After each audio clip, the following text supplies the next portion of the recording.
Hello बच्चों, मैं आज आपको एक बहुत ही इम्पोर्टेंट एनवायरमेंटल टॉपिक है जो है एटमॉस्फेरिक हीट बजट, इसको बताने वाला हूँ। देखिए, एटमॉस्फेरिक हीट बजट का क्या मतलब है। हमें पता है कि जो अपनी पृथ्वी है, अर्थ, वो डेली बेसिस पर सन से बहुत सारी एनर्जी एब्जॉर्ब करती है, बहुत सारी हीट जो है वो उसके पास आती है। तो इतनी सारी हीट को एब्जॉर्ब करने के बाद वो एक अप्रोक्सीमेट उसी रेट में एमिशन भी करती है हीट का, एनर्जी का, मतलब वो वापस एटमॉस्फेयर में एनर्जी निकालती भी है, जिसके कारण कि हमारे अर्थ का टेम्परेचर मेंटेन रहता है, बैलेंस्ड रहता है, अप्रोक्सीमेट 15 डिग्री सेंटीग्रेड। तो what is heat budget of atmosphere? तो बच्चों आप देखो, इसको हम कैसे डिफाइन कर सकते हैं कि this is balance between incoming and outgoing heat from the sun to the अर्थ।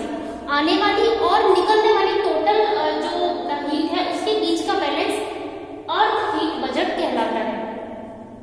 अब जो सोलर रिफ्लक्स हमारे पास आ रहा है सूरज से, जो हमारी अर्थ को टोटल फ्लक्स एनर्जी मिल रही है, वो कितनी होती है? दैट इज 1340 वॉट पर मीटर स्क्वायर पर मिनट। एक मिनट में इतनी 1340 वॉट पर मीटर स्क्वायर, इतनी हमको सोलर फ्लक्स से के थ्रू इतना हमें फ्लक्स मिलता है। इसका टोटल का 66% तो अर्थ एब्जॉर्ब कर लेती है, ठीक है, इतने फ्लक्स का।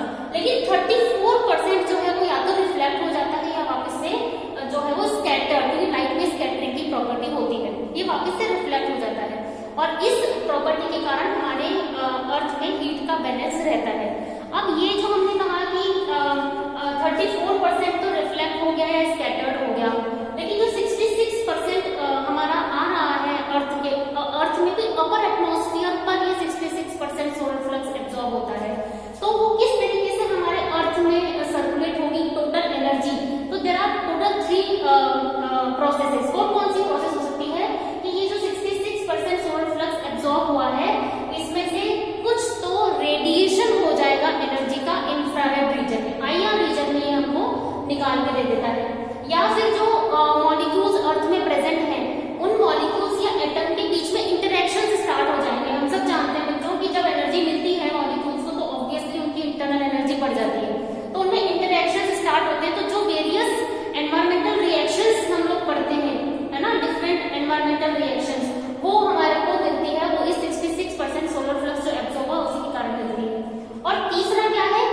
सम ऑफ द एनर्जी जो होती है वो एयर का जो सर्कुलेशन होता है उसके थ्रू पूरे एनवायरमेंट में हमारी स्प्रेड हो जाती है, और दैट्स व्हाई कि हमारा पूरा जो एनवायरमेंट है उसका टेम्परेचर बैलेंस रहता है, ठीक है। तो ये एक इंपॉर्टेंट शॉर्ट नोट आता है MSc फाइनल में भी, और एक